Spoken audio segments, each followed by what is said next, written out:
मन में बार बार गंदे विचार आते हैं और दिमाग में भ्रम पैदा होता है, बार बार गुस्सा आता है और ज्यादा नींद आती है। इसके पीछे का एक ही कारण है, और वह कारण कौन सा है और इन सब बुरी आदतों से कैसे छुटकारा पाया जाए, वही हम आज के इस वीडियो में कहानियों के माध्यम से जानेंगे। तो बिना देर किए चलिए उन कहानियों की शुरुआत करते हैं। पहली कहानी, मन के गंदे विचार खत्म हो जाएंगे। हमारे मन में गंदे विचार क्यों आते हैं? हम नहीं चाहते, लेकिन फिर भी हमारे मन में गंदे विचार आते रहते हैं। लेकिन मन हमारा सबसे बड़ा दोस्त और मन ही सबसे बड़ा दुश्मन क्यों है? जब हम अपने मन की बात मानते हैं तो हमारा मन ही हमारा नेतृत्व करता है। भटक जाते हैं, और जब हम मन को संतुलित कर लेते हैं तो हम अपने जीवन में हर चीज का ध्यान रखते हैं। हम अपने मन में आने वाले गंदे विचारों को रोकने की कोशिश करते हैं, लेकिन जितना अधिक हम रोकते हैं उतना ही ये विचार हमारे अंदर प्रवेश करते हैं। जितना अधिक आप किसी चीज से दूर भागते हैं वह चीज आपको अपने पास ले जाएगी। इसलिए उस चीज से दूर मत भागिए, उस पर संतुलन बनाए रखिए। एक बार एक युवक गौतम बुद्ध के पास आया और गौतम बुद्ध से बोला कि ही बुद्ध, मेरे मन में इतने गंदे विचार क्यों आते हैं? मैं नहीं चाहता कि मेरे मन में गंदे विचार आए, पर मेरे मन में हमेशा काम वासना के विचार चलते रहते हैं और मैं इनके के बारे में सोच सोच कर बहुत परेशान हूँ। मेरी ऊर्जा और समय यह सब सोचने में ही नष्ट हो जाता है, और इन सब के विचारों की वजह से मैं कभी भी शांत नहीं रह पाता, और मैं हमेशा ही स्त्रियों को देखकर मोहित हो जाता हूँ। अपने आप को रोक ही नहीं पाता। बुद्ध मुस्कुराए और उन्होंने उसे युवक से पूछा, क्या तुम्हें पता है यह काम वासना होती क्या है? फिर लड़के ने उत्तर दिया और कहा, बुद्ध, मैं यह तो नहीं जानता कि काम वासना होती क्या है, पर हाँ, ये जो भी है बहुत बुरी चीज है। फिर बुद्ध ने उसे युवक से कहा कि सबसे पहले तो तुम ये समझना है कि प्राकृतिक रूप से जो भी चीज हमारे अंदर है वह बुरी नहीं है। हमारे जीवन में उसकी कुछ ना कुछ जरूरत है। वासना कोई बुरी बात नहीं है, ये तो हमारे मन की एक भावना है जो हमें किसी न किसी चीज की कमी का एहसास करवाती है, और फिर हम उसे चीज को पाने के लिए उसे चीज की तरफ आकर्षित हो जाते हैं। जैसे अगर तुम्हारे पास धन की कमी है तो तुम में धन पाने की वासना उत्पन्न हो जाएगी। तो वासना कुछ और नहीं, बस एक प्रकार की कमी है जो कि एक प्रकार की जरूरत का एहसास है, और जब ये जरूरत शारीरिक हो तो हम इसे काम वासना कह देते हैं। युवक ने गौतम बुद्ध को कहा कि बुद्ध, मुझे काम वासना का मतलब तो समझ में आ गया, पर आप मुझे ये बताइए कि यह आती कहां से है और कैसे आती है? ये गौतम बुद्ध ने कहा कि काम वासना कहीं से आती नहीं है, ये तो हमारे अंदर ही होती है, और इसका होना तो जरूरी भी है, तभी तो मानव जाति का विस्तार होगा। युवक ने कहा, जब यह हमारे अंदर ही है और जरूरी भी है तो फिर लोग इसे गलत क्यों बोलते हैं? बुद्ध ने कहा कि यही तो समस्या है, लोगों ने काम वासना को गलत तरीके से सोच लिया है, इसे छिपाने की, दबाने की कोशिश करते हैं। काम वासना गलत नहीं है, बल्कि काम वासना का गलत तरीके से प्रयोग करना गलत बात है। लोग जिससे प्रेम करते हैं बस उसी के लिए जीने लग जाते हैं, उसे पाना ही अपना लक्ष्य बना लेते हैं और उसी के बारे में हमेशा सोचते रहते हैं, पर यह सब गलत है। बुद्ध ने युवक से कहा, क्या तुम्हें पता है जानवरों में भी कम वासना होती है? युवक ने उत्तर दिया, हाँ बुद्ध, जानवरों में भी काम वासना होती है, क्योंकि जानवर भी तो आखिर अपनी पीढ़ी को आगे बढ़ाएंगे। बुद्ध ने कहा, तो फिर हम जानवरों की काम वासना को गलत क्यों नहीं कहते? युवक ने कहा, मुझे नहीं पता महात्मा, आप ही मुझे बताइए। गौतम, बुद्ध ने कहा कि जानवर अपनी काम वासना का प्रयोग आनंद प्राप्ति के लिए नहीं करते, ये तो सिर्फ संतान उत्पन्न करने के लिए काम वासना का उपयोग करते हैं। जानवरों को प्रकृति ने इतनी समझ नहीं दी कि वह काम वासना को अपने सुख का आधार बना सके, जबकि मनुष्य अपनी समझ के बलबूते पर प्रकृति में पाई जाने वाली प्रत्येक वस्तु को अपने सुख के लिए अपने प्रयोग करता है। हम इंसानों ने ही काम वासना को अपने सुख का साधन बना लिया है, जबकि प्रकृति ने तो हमें अपने वंश को आगे बढ़ाने के लिए दिया था, लेकिन इंसानों ने इसे अपने जीवन का परम लक्ष्य बना रखा है, और इस तरह से काम वासना का बेलगाम हो जाना गलत है।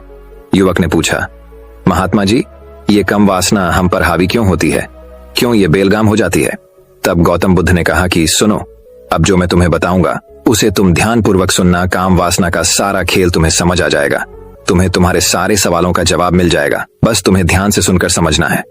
फिर गौतम बुद्ध युवक को बताना शुरू करते हैं। एक बार की बात है, एक आश्रम में गुरु और उनके शिष्य रहा करते थे, जिससे रोजाना आश्रम के बाहर स्थित गांव में भिक्षा लेने के लिए जाते थे। उसे आश्रम का एक शिष्य जिस गांव में भिक्षा लेने जाता था, उसे रास्ते में एक नदी पद्धति थी, जिससे रोज उसी रास्ते से भिक्षा लेने जाता था। एक दिन उसने देखा कि एक लड़का पेड़ के पीछे छिपा है। वह उस लड़के के पास गया और उससे जाकर बोला, भाई तुम इस पेड़ के पीछे छिपकर क्या देख रहे हो? लड़के ने कहा, अरे तुझे नहीं दिख रहा क्या कि मैं क्या देख रहा हूं? तब शिष्य ने नदी की तरफ देखा तो वहां पर कुछ लड़कियां पानी भर रही थीं। वो लड़कियां 15-16 साल की होगी। तब शिष्य ने उस लड़के से कहा, अरे भाई वहां पर तो लड़कियां पानी भर रही हैं, इसमें छिपकर देखने वाली क्या बात है? तब वो लड़का शिष्य की तरफ देखकर उसे कहता है, अरे पागल, तुम्हें दिखाई नहीं दे रहा ये परी कैसे नदी से पानी ला रही है? जरा उनकी अदाओं को तो देखो, उनके कोमल शरीर को देखो, उनकी पतली कमर मटके को उठाते समय बल खाती है और उनके बाल उनकी कमर पर कैसे लहरा रहे हैं, मानो सुंदरता बिखरी पड़ी हो। उसने फिर से नदी के किनारे देखा और इस बार वह नदी के किनारे देखता रहा। अब कुछ भी दिखाई नहीं दे रहा था और वह बिल्कुल निडर था। उसे किसी भी चीज का कोई डर नहीं था, लेकिन अब वो छिपने लगा और उन लड़कियों को देखने लगा जैसे उसने कोई अपराध कर दिया हो। और जब वो छिपकर उन लड़कियों को देख रहा था तभी वो अचानक अंदर से कांप गया और उसने कहा कि ये मैं क्या कर रहा हूं?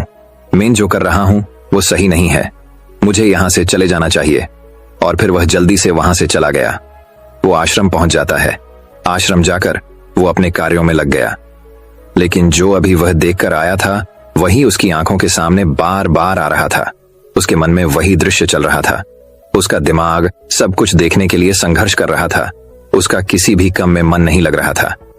सुबह होते ही वह रोज जल्दी ही भिक्षा के लिए आश्रम से निकल जाता और उस नदी के पास वाले पेड़ के पास जाता जहां पर वह लड़का पहले से मौजूद रहता था।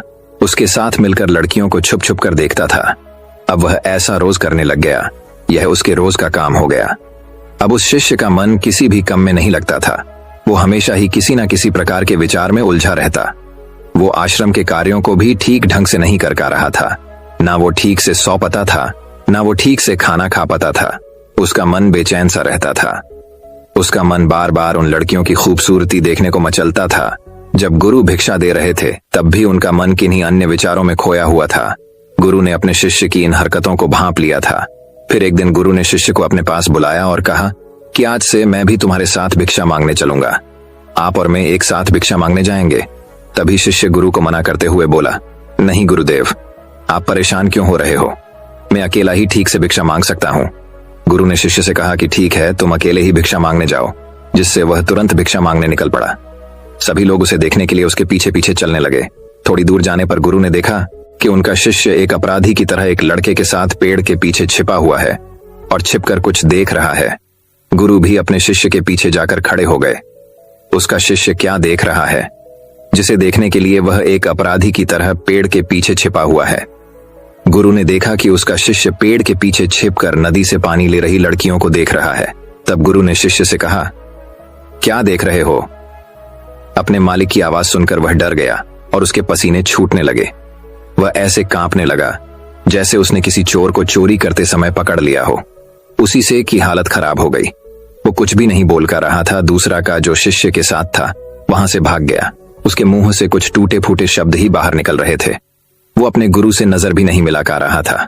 गुरु ने शिष्य की तरफ देखा और कहा कि मेरा शिष्य तो निर्भय था, उसे तो किसी भी चीज का डर नहीं था, लेकिन ये क्या, तुम तो भय के मारे कांप रहे हो। शिष्य ने गुरु से कहा कि मुझे माफ कर दो गुरुदेव, मेरा इसमें कोई दोष नहीं है। उस लड़के ने मुझे बहका दिया था, लेकिन आपसे मैं वादा करता हूं कि आज के बाद मैं ऐसा कभी दोबारा नहीं करूंगा। मुझे माफ कर दो गुरुदेव। गुरु ने शिष्य से कहा कि कोई बात नहीं, पर इस बात का तुम ध्यान रखना कि हम जैसी संगति करते हैं वैसा ही फल हमें प्राप्त होता है। हम जैसी संगति करते हैं उसके विचार हमारे अंदर प्रवेश करते हैं। इसीलिए अच्छी संगति करो जिससे तुम्हारे अंदर अच्छे विचारों का प्रवेश हो। फिर गुरु और शिष्य आश्रम लौट आए और फिर से शिष्य आश्रम के कार्यों पर ध्यान देने लगा। उसने उस रास्ते को छोड़ दिया और दूसरे रास्ते से जाने लगा। वो अपने काम को ध्यान से करता, लेकिन धीरे धीरे उसके अंदर क्रोध उत्पन्न हो गया और फिर वो दूसरे शिष्यों पर क्रोध करने लगा और बेचैन रहने लग गया। अब वो सही समय पर भोजन भी नहीं करता था। वो भोजन भी बहुत कम खाता था। एक रात गुरु शिष्य के पास आए और उसे बोले कि अब तक तुमने कितनी बार अपना वादा तोड़ दिया। यह सुनकर शिष्य अपने गुरु के चरणों में गिर गया और रोने लगा। रोते रोते ही उसने गुरु से कहा कि गुरुदेव, मैं कई बार अपना वादा तोड़ चुका हूं, फिर मैं वादा करता हूं, लेकिन हर बार जब मैं वादा तोड़ देता हूं तो मेरा मन मेरे वश में नहीं रहता। मैं बहुत कोशिश करता हूं कि अपने मन से सारे बुरे विचार निकाल दूं, लेकिन चाहकर भी मैं ऐसा नहीं कर पाता। फिर गुरु ने शिष्य को कहा कि चलो मेरे साथ। गुरु शिष्य को आश्रम के बगीचे में लेकर गए और शिष्य से कहा कि देखो, यहाँ पर कुछ नाली बनी हुई है, जिससे नदी का पानी इन पौधों तक आ रहा है और यह पानी निरंतर गति से आगे बढ़ रहा है। क्या तुम इस पानी के बहाव को रोक सकते हो? शिष्य ने कहा कि हाँ गुरुदेव, मैं इस बहाव को रोक सकता हूं। फिर शिष्य ने मिट्टी उठाकर उस नाली में रख दी तो पानी थोड़ी देर के लिए रुक गया और फिर थोड़ी देर बाद उस मिट्टी के ऊपर से पानी बहने लगा। गुरु ने शिष्य से कहा, अरे ये क्या, ये तो पानी रुका ही नहीं। फिर से शिष्य ने कुछ कंकड़ पत्थर उठाकर उसे नाली में रख दिए और फिर थोड़ी देर के लिए पानी रुक गया, लेकिन फिर थोड़ी देर बाद ही उन कंकड़ पत्थर के ऊपर से पानी निकल आया। फिर गुरु ने कहा कि शिष्य, यह क्या हुआ? पानी तो फिर से बहने लग गया। तुम तो बोल रहे थे कि तुम इसे रोक दोगे। क्या हम किसी कम को रोकना चाहे तो क्या हम उसे रोक नहीं सकते? तब शिष्य ने कहा, कोई बात नहीं गुरुदेव, मैं इस पानी को तो आपको रोक के दिखाऊंगा। शिष्य फिर से एक बड़ा सा पत्थर लेकर आया और उसे नाली पर रख दिया और पानी रुक गया। तब गुरु से कहा कि देखा गुरुदेव, मैंने कहा था ना कि पानी को मैं रोक दूंगा। मैंने पानी को रोक दिखाया, आपकी बात मैंने पूरी कर दी। गुरु मुस्कुराए और बोले, अच्छा जरा ध्यान से देखो, पानी रुक गया क्या? वो तो पीछे की नाली तोड़कर बाहर निकल गया और अगल बगल से बह रहा है। और ध्यान से देखो, इस पत्थर की आगे भी आ गया और से पानी अपना रास्ता बदलकर फिर से आगे की तरफ जाएगा। और फिर थोड़ी देर बाद ऐसा ही हुआ। फिर गुरु ने शिष्य को समझाया कि तुम्हारे साथ भी तो ऐसा ही चल रहा है।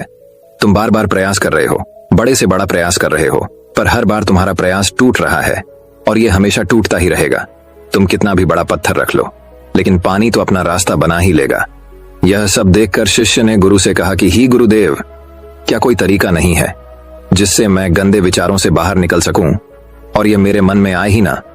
गुरु शिष्य को एक नदी के पास ले गए जहां से उसे बगीचे में पानी जा रहा था। गुरु ने शिष्य से कहा, वो पानी इसी नदी से जा रहा है। अगर हम यहीं से उसे रास्ते को बंद कर दें जहां से पानी बगीचे में जा रहा है, तब क्या हम पानी को रोक नहीं सकते? शिष्य ने कहा कि हो गुरुदेव, अवश्य ऐसा हो सकता है। मैं इस पानी को यहीं से बंद कर देता हूं, तब आगे की नाली में पानी जाएगा ही नहीं और फिर बगीचे में पानी जाएगा ही नहीं। फिर शिष्य नदी से जाने वाले रास्ते को बहुत मेहनत करके पत्थर और मिट्टी डालकर बंद कर दिया और गुरु से कहा कि गुरुदेव, मैंने पानी को बंद कर दिया है, अब यह पानी बगीचे में जाएगा ही नहीं। तब गुरु ने कहा शिष्य से, अगर पानी बगीचे में नहीं जाएगा तो पेड़ पौधों को पानी कहां से मिलेगा? उन पेड़ पौधों को तो पानी की आवश्यकता है और उन पेड़ पौधों में कुछ पेड़ पौधे तो ऐसे हैं जिनको रोज पानी की आवश्यकता है, वह तो मुरझाकर मर ही जाएंगे। उनका क्या होगा? पानी तो हमें खोलना ही होगा। शिष्य ने गुरु की बात सुनकर वापस नदी से जाने वाले पानी का रास्ता खोल दिया। तब गुरु ने शिष्य से पूछा, शिष्य, अगर हम इस नदी के पूरे पानी को बगीचे की तरफ मोड़ दे तो क्या होगा? तब शिष्य ने जवाब दिया कि गुरुदेव, वहां पर जितने भी पेड़ पौधे हैं वो गलकर नष्ट हो जाएंगे, वहां पर कुछ नहीं बचेगा। फिर गुरु मुस्कुराए और बोले, तुम इस बात को समझो कि हमें किसी भी चीज को रोकना नहीं है, बस हमें हमेशा संतुलन बनाए रखना है। कम पानी से भी पौधे नष्ट होते हैं और ज्यादा पानी से भी पौधे नष्ट होते हैं। हमारा जीवन संतुलन से ही चलता है। गुरु ने शिष्य से कहा कि अगर मैं तुम्हें कुछ कहूं कि तुम आम के बारे में मत सोचो, तो तुम्हारे मन में सबसे पहले किसका चित्र आएगा? शिष्य ने कहा कि गुरुदेव, मेरे मन में तो पहला चित्र आम का ही आएगा। गुरु ने कहा कि जब हम गंदे विचारों को जबरदस्ती रोकने का प्रयास करते हैं तो वह और मजबूती के साथ हमारे अंदर प्रवेश करते हैं, हमारे अंदर उठाते हैं। इसीलिए हमें उन्हें कभी भी दबाने की कोशिश नहीं करनी चाहिए। तब गुरु शिष्य के पास गए और बोले कि बुरे लोगों की संगति के कारण भी हमारे अंदर गंदे विचार आते हैं। कभी कभी ऐसा होता है कि हमारे अंदर कामुकता नहीं होती, लेकिन कुछ अश्लील लोगों के साथ रहने के कारण वह हम पर हावी हो जाती है। तब शिष्य ने कहा कि गुरुदेव, आप सही कह रहे हैं, मैं अपने लक्ष्य से भटक गया था। तब वह शिष्य रात को बहुत शांति से सोया, सुबह पूरे मन से अपना काम किया और फिर सुबह वहीं भिक्षा लेने चला गया जहां वह लड़का आज भी पेड़ के पीछे छुपकर उन लड़कियों को देख रहा था। वो शिष्य नदी पर गया जहां वह लड़कियां पानी भर रही थीं। उसने उन लड़कियों से पानी मांगा। उन लड़कियों में से एक लड़की ने उसे पानी पिलाया और उसे सन्यासी शिष्य के चरण छुए शिष्य ने उसे आशीर्वाद दिया कि तुम्हारा कल्याण हो। शिष्य का मन सकारात्मक ऊर्जा से भर गया। उसके चेहरे पर मुस्कान आ गई थी, जैसे उसे कोई खोई हुई चीज वापस मिल गई हो। वह अपने रास्ते पर वापस जाने लगा। तभी पीछे से वह लड़का आया जो पेड़ के पीछे छिपा था। वह शिष्य के पास आया और बोला कि क्या बात है, आज तुमने करीब से देखा है, आप तो मुझसे आगे निकल गए। तब शिष्य ने कहा कि हम हमेशा दूसरे के दर्शन करने में ही व्यस्त रहते हैं, अपने दर्शन कर ही नहीं पाते, तुम कब तक इस पेड़ के पीछे छुपाते रहोगे? किसी को पसंद कर लो, उससे बोल दो। अगर वो भी तुम्हें पसंद करती है तो शादी कर लो, और उससे पहले तुम कुछ बन जाओ। अपने आप को पहचान लो, ऐसे अपना समय बर्बाद मत करो। फिर वह लड़का रोज उससे मिलने लगा और उसे लड़के ने नदी पर जाना छोड़ दिया। और फिर वो लड़का अपने जीवन में कुछ बनने के लिए संघर्ष करने लगा। तो तुमने देखा संगति का असर क्या होता है। अपनी संगति बदलो, अपने विचार बदलो। बुद्ध ने युवक से पूछा कि क्या तुम्हें तुम्हारे सारे सवालों का जवाब मिल गया? तब युवक ने कहा कि हाँ महात्मा जी, आपका बहुत बहुत धन्यवाद। तब गौतम बुद्ध ने युवक से कहा कि जब तुम्हारे मन में गंदे विचार आए तब आप अपने आप को दोषी मत मानो। यह शरीर है और यह सब हजारों वर्षों से सिखाया गया है। एक केवल तुम्हारे सोच लेने से, शपथ लेने से ये टूटने वाला है नहीं। लेकिन तुम्हारे पास वो शक्ति है, वो ऊर्जा है जिसका तुम्हें संतुलन उपयोग करना है। तुम एक जीवित ऊर्जा हो जो कुछ भी अनुभव करने के लिए स्वतंत्र है, जो निर्माण करने के लिए स्वतंत्र है। इसीलिए तुम अपने आप को पहचानो। यह बोलकर गौतम बुद्ध मौन हो गए और वो युवक वहां से चला गया। तो दर्शकों, चलिए अब हमारे दूसरे कहानी की शुरुआत करते हैं। दूसरी कहानी, कर्मों की गति समझने के बाद सफलता जल्दी मिलेगी। जैसा कर्म करोगे वैसा ही फल प्राप्त होगा। ये कहावत हम सब ने बहुत बार अपने जीवन में सुनी होगी, लेकिन क्या सच में आप दिल से मानते हैं कि अच्छे कर्मों का फल अच्छा ही होता है? अंदर से कोई स्पष्ट उत्तर नहीं आ रहा होगा, क्योंकि हम अपने आसपास ऐसे बहुत से लोगों को देखते हैं जो जीवन भर अच्छे कर्म करते रहते हैं, लेकिन इसके बावजूद उन्हें अच्छे फल प्राप्त नहीं हो पाते। एक नौजवान कड़ी मेहनत करता है किसी परीक्षा में पास होने के लिए, लेकिन उस परीक्षा के परिणाम में उसे निराशा ही हाथ लगती है। तो इससे तो यही सिद्ध होता है कि जिन महापुरुषों ने ऐसा कहा है कि अच्छे कर्मों का फल अच्छा ही होता है, या तो वो महापुरुष गलत थे या फिर हक कर्मों का लेखा जोखा समझ ही नहीं पाते। पर चिंता मत करिए, क्योंकि आज की कहानी सुनने के बाद कर्मों के बारे में आपकी सोच, आपकी दृष्टि एकदम स्पष्ट हो जाएगी। कहानी को आखिर तक जरूर सुने, तभी आप अच्छी तरह समझ पाओगे। पुराने समय की बात है। किसी गांव में राकेश और भोला नाम के दो भाई रहते थे। पूरा गांव जानता था कि वो कहने को भाई थे, लेकिन भाई जैसा प्रेम उन दोनों में नहीं था। राकेश बड़ा था और भोला से वो बहुत तेज और चालाक था। उसने भोला के हिस्से में आने वाली खेती बाड़ी की जमीन भी खुद हड़प ली थी। इसीलिए भोला के परिवार को बड़े ही कष्ट के दिन झेलने पड़ रहे थे। भोला की पत्नी अक्सर बीमार रहा करती थी और उसके पास उसके इलाज तक के पैसे नहीं थे। लेकिन अपने भाई से विपरीत भोला बड़े ही शीतल स्वभाव का इंसान था। वो कभी किसी के साथ बुरा नहीं करता था, लेकिन उसके मन में अक्सर ये सवाल उठा करता था कि मैं किसी का बुरा नहीं करता, किसी के बारे में बुरा सोचता तक नहीं हूं, तो मेरे साथ ऐसा क्यों होता है? क्यों मेरी पत्नी हमेशा बीमार रहती है? क्यों मेरे पास इतना भी धन नहीं है कि मैं अपना जीवन अच्छे से चला सकूं? क्यों मुझे मेरे कर्मों का फल नहीं मिलता है? और मेरा भाई इतना धूर्त है, इतना चालाक है और वो हमेशा मजे में रहता है, उसी तो कोई परेशानी नहीं है। वो सोचने लगा कि शायद बुरे कर्मों का फल अच्छा मिलता है, अच्छे कर्मों का फल अच्छा नहीं मिलता। और धीरे धीरे यह संशय उसके मन में घर करने लग गया। उसी गांव से कुछ दूर एक सन्यासी अपनी कुटिया बनाकर रहा करता था। जब भी वो सन्यासी गांव में भिक्षा मांगने के लिए आता तो सबसे एक ही बात कहता कि जो तूने किया वो तेरे हिस्से और जो मैंने किया वो मेरे हिस्से। भोला इस बात का अर्थ कभी समझ नहीं पाया। एक दिन जब वो गहरी चिंता में डूबा हुआ था तो उसके कानों में यही शब्द पड़े कि जो तूने किया वो तेरे हिस्से और जो मैंने किया वो मेरे हिस्से। जैसे ही ये शब्द भोला के कानों में पड़े, वो गुस्से से तिलमिला उठा। उसने गुस्से में उस सन्यासी से कहा कि हे महात्मा, आप हमेशा ही की बात का रट लगाते रहते हैं जिसका कोई मतलब नहीं है। अगर आपकी बात सत्य होती तो मैं जीवन में अच्छे कर्म करते आया हूं, तो मेरे हिस्से में तो अच्छे ही कम होने चाहिए थे, अच्छा ही फल प्राप्त होना चाहिए था। लेकिन मुझे कुछ भी अच्छा फल प्राप्त नहीं हुआ। मेरी पत्नी हमेशा बीमार रहती है, खाने तक के पैसे नहीं होते हमारे पास। सन्यासी ने बड़े ही शांत स्वर में कहा कि ऐसा प्रतीत होता है बेटा की परिस्थितियों से तुम हार मान चुके हो। कठिन परिस्थितियों ने तुम्हारी सोच पर गहरा असर डाला है। बुरे समय में तुम्हारी सोच भी बदल कर रख दी है। तुम्हें काम करना, आज संध्या समय कुछ फल लेकर मेरे आश्रम में आना, फिर मैं तुम्हारे सारे सवालों के जवाब दूंगा। और ये कहकर वो सन्यासी अपना भिक्षा पात्र लेकर अगले घर की तरफ निकल जाता है। संध्या समय भोला ने कुछ फल खरीदे और गांव से दूर उस सन्यासी की कुटिया की तरफ निकल पड़ा। जैसे जैसे वो रास्ते पर आगे बढ़ रहा था, उसे अथाह शांति का अनुभव हो रहा था। क्योंकि रास्ता गांव से दूर था, इसीलिए उसमें कोई हलचल नहीं थी। बस रास्ते में जगह जगह कुछ लंगूर और बंदर दिखाई दे रहे थे। भोला के मन में आया कि वो कुछ पल उन बंदरों और उन लंगूरों को खिला दें, लेकिन फिर उसने सोचा कि अगर मैं फल लेकर सन्यासी के पास नहीं गया तो मेरे सवालों के जवाब मुझे नहीं मिलेंगे। इसीलिए बंदरों से वो फल बचाता हुआ उस सन्यासी की कुटिया तक पहुंचा। जैसे ही भोला उस कुटिया में पहुंचा, वैसे ही सन्यासी बोल पड़ा, अगर मन में था तो ये फल खिला क्यों नहीं दिया बंदरों को। ये सुनकर भोला आश्चर्यचकित रह गया। सन्यासी को कैसे पता चला कि उसके मन में बंदरों को फल खिलाने की इच्छा उठी थी। उसने पूछा कि महात्मा, आपको कैसे पता कि मैं बंदरों को फल खिलाना चाहता था। सन्यासी ने बड़े ही शांत स्वर में कहा कि जरूरी यह नहीं है कि मुझे कैसे पता चला। हम तो सन्यासी हैं, सबके मन की बात पढ़ लेते हैं। जरूरी ये बात समझना है कि जिस तरह एक बछड़ा हजारों गायों के बीच अपनी माँ को ढूंढ लेता है, उसी प्रकार कर्म अपनी कर्ता को ढूंढ ही लेता है। ये कर्म मेरे हाथों ही होना लिखा था। और ये कहकर सन्यासी ने उसके हाथ से फल लिए और बंदरों को खिलाना शुरू कर दिए। भोला इस बात का मतलब समझा नहीं पाया, इसीलिए उसने उस सन्यासी से सवाल किया कि महात्मा, मैं आपकी बात का आशय समझ नहीं पाया, कृपया करके मुझे अज्ञानी को इसका मतलब समझाने की अनुकंपा करें। सन्यासी ने बड़े शांत स्वर में कहना शुरू किया कि बेटा, मनुष्य को हमेशा यही लगता है कि वही करने वाला है, वही करता है और वही कर्म करेगा। लेकिन समझने की बात यह होती है कि कर्म आपका खुद चुनाव करता है, आप कर्म का चुनाव नहीं करते। अगर आप किसी कर्म को करने के योग्य है तो हजारों लोगों के बीच में से कर्म आपको अपने आप ढूंढ कर निकाल लेगा। इसीलिए योग्य बनने पर ध्यान दो, कर्म करने पर ध्यान मत दो। अगर तुम सिर्फ कर्म करने पर ध्यान दोगे तो कभी योग्य नहीं बन पाओगे।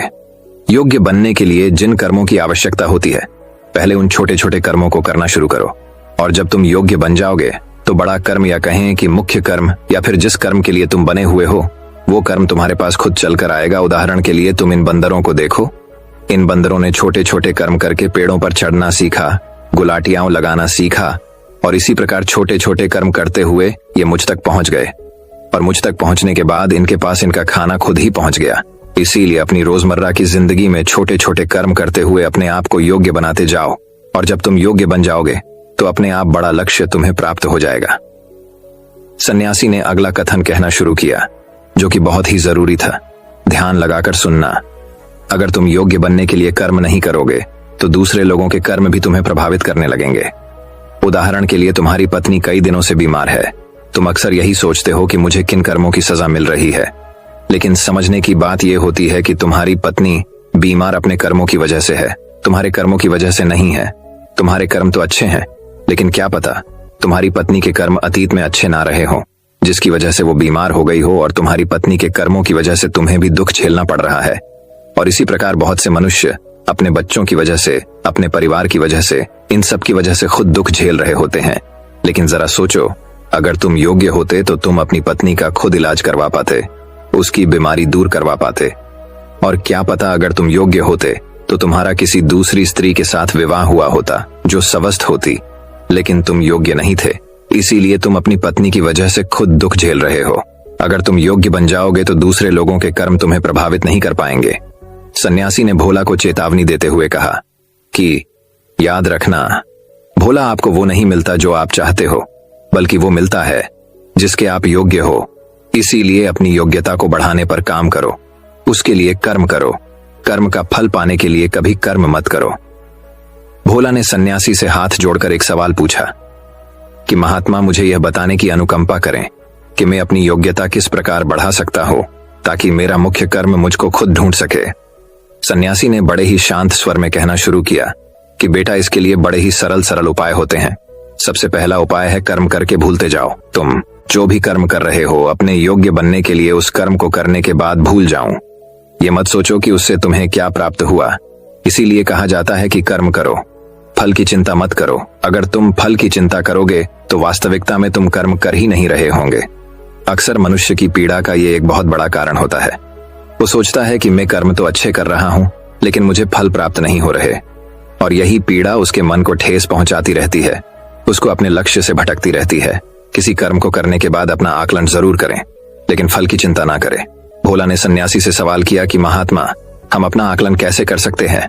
सन्यासी ने उत्तर दिया कि बेटा, जब भी तुम कोई काम पूरा करते हो तो काम पूरा करने के बाद खुद से ये सवाल पूछो कि क्या इस काम को करते समय तुम्हारा ध्यान इसी काम पर टिका हुआ था, ये तुम्हारा ध्यान कहीं और भटक रहा था। इस तरह तुम खुद का आकलन कर पाओगे कि तुम कितने ध्यान के साथ उस काम को कर रहे थे। और जितने ध्यान से तुम किसी कर्म को करोगे उतनी ही तुम्हारी योग्यता बढ़ती जाएगी। और अगर तुम यूं ही बस पूरा करने के लिए किसी कर्म को करते रहोगे तो उस कर्म से तुम कभी भी योग्य नहीं बन पाओगे। वो कर्म तो पूरा हो जाएगा लेकिन उसका फल तुम्हें प्राप्त नहीं होगा।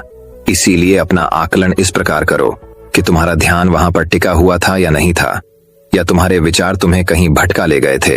और कोशिश करो कि तुम्हारे विचार अगली बार जब तुम ये कर्म करो तो उसी कर्म पर टिके रहे, इधर उधर दूसरी बातों में भटके ना। भोला ने इस पर एक सवाल पूछा कि महात्मा, जब भी हम कोई कर्म करते हैं तो हमारा मन विचारों से ग्रस्त हो जाता है, वो तरह तरह की बातें सोचने लगता है, तो हम किस तरह अपने मन को एक ही कर्म पर टिका कर रख सकते हैं? इसके लिए कोई उपाय बताएं। सन्यासी ने इसका उत्तर देते हुए कहना शुरू किया कि बेटा, जब भी तुम किसी कर्म को करते समय अपना पूरा भाव उसमें डाल देते हो तो तुम्हारे विचार उसी कर्म पर केंद्रित रह सकते हैं। पूरे निष्ठा, प्रेम और सद्भाव के साथ किया गया कर्म तुम्हारे विचारों को इधर उधर नहीं भटकने देता। विचार तभी तुम्हें दूसरी दिशाओं में बहा कर ले जाते हैं जब तुम उस कर्म को पूरी निष्ठा के साथ नहीं करते, उसमें पूरा प्रेम नहीं डालते, उसमें पूरा भाव नहीं दिखाते। जब ये तीनों चीजें तुम उस कर्म में डाल देते हो तो स्वाभाविक रूप से तुम पूरी तरह उस कर्म में सम्मिलित हो जाते हो और तुम्हारा मन और मस्तिष्क एक ही जगह पर टिका रहता है। सन्यासी ने अपनी बात खत्म करते हुए कहा कि अगर कोई इंसान, कोई मनुष्य इन उपायों का सही तरीके से इस्तेमाल करता है, उनका पालन करता है, तो वो किसी भी कर्म के लिए अपने आप को योग्य बना सकता है। और एक बार अगर वो योग्य बन जाता है तो उसी बछड़े की भांति उसका कर्म उसे अपने आप ढूंढ लेता है। भोला को कुछ फलों के बदले जीवन भर का ज्ञान मिल चुका था, उसे स्पष्टता मिल चुकी थी, वह उसके सारे मन के सवाल खत्म हो चुके थे। उसने सन्यासी को प्रणाम किया और वहां से अपने घर के लिए निकल पड़ा। रात हो चुकी थी और रास्ते पर अंधेरा छाया हुआ था। वो इन बातों के बारे में विचार करता हुआ अपने घर की तरफ निकल पड़ता है। तो दर्शकों, चलिए अब हमारे तीसरे कहानी की शुरुआत करते हैं। तीसरी कहानी, व्यक्ति को सच्चा ज्ञान मिल जाए तो ये तीन चीजें उसे खुद ब खुद मिल जाती हैं। वर्षा काल समाप्त हो चुका था। सभी भिक्षु भ्रमण पर जाने की तैयारी में लगे थे। सारिपुत्र भी अपने शिष्यों के साथ विहार से प्रस्थान करने वाले थे। तभी एक घटना हो गई। चलते वक्त उनके गमछे का एक किनारा किसी भिक्षु को छू गया। उस भिक्षु ने इसे अपना अपमान मान लिया। वह बुद्ध के पास पहुंचा और शिकायत करने लगा, भंते स्थविर सारिपुत्र को आपका प्रमुख शिष्य होने का अहंकार हो गया है। उन्होंने मुझ पर प्रहार किया और अब क्षमा मांगे बिना ही चारिका पर जाने की तैयारी कर रहे हैं। बुद्ध ने सारिपुत्र को बुलाकर पूछा तो सारिपुत्र बोले, मैंने इस भिक्षु पर कोई प्रहार नहीं किया है भंते। मैं तो उस धरती के समान हूं जिस पर फूल गिरते हैं तो उसे खुशी नहीं होती, और गंदगी तथा कीचड़ गिरता है तो उससे भी उसे रंजिश नहीं होती। मैं तो पांव के पोंछे की तरह हूं, भिखारी की तरह हूं, बिना सींग के बैल की तरह हूं। सारिपुत्र की ऐसी बातें सुनकर उस भिक्षु को अंदर से ग्लानि होने लगी। वह तथागत के चरणों पर गिर गया और अपना दोष स्वीकारते हुए उनसे क्षमा याचना करने लगा। बुद्ध बोले, सारिपुत्र, इस भिक्षु को क्षमा कर दें वरना इसकी बड़ी बुरी दुर्गति होगी। अब सारिपुत्र घुटनों के बल बैठ गए और उस भिक्षु से कहा, आयुष्मान, तुम्हारे अपराध के लिए मैं तुम्हें क्षमा करता हूं। अगर मैंने भी कोई अपराध किया है तो मुझे क्षमा कर दो। यह सुनकर सभी भिक्षु कहने लगे, स्थविर सारिपुत्र की महानता तो देखो, ऐसे झूठे व्यक्ति पर क्रोध न करके स्वयं उससे भी क्षमा याचना कर रहे हैं। भिक्षुओं की सुगबुगाहट सुनकर महात्मा बुद्ध बोले, जिसे सच्चा ज्ञान मिल गया है उसका मन और वाणी तो शांत रहती ही है, उसके कर्म भी शांत होते हैं। दोस्तों, मैं उम्मीद करता हूं कि यह कहानी सुनने से आपके जीवन में अच्छे बदलाव आए होंगे। आपको इस वीडियो से क्या सीखने मिला ये कमेंट करके जरूर बताइए, और अपने परिवार, दोस्तों या आपके करीबी इंसान के साथ ये कहानी शेयर करके उन्हें भी इस ज्ञान से परिचित करवाए। बाकी अगर आपको यह वीडियो दिल से अच्छी लगी हो तभी इस वीडियो को लाइक कर देना, और आपने अब तक इस चैनल को सब्सक्राइब न किया हो तो चैनल को सब्सक्राइब भी जरूर कर देना। आपका हर दिन शुभ हो और खुशियों से आपका जीवन भरा रहे। धन्यवाद। नमो बुद्धाय।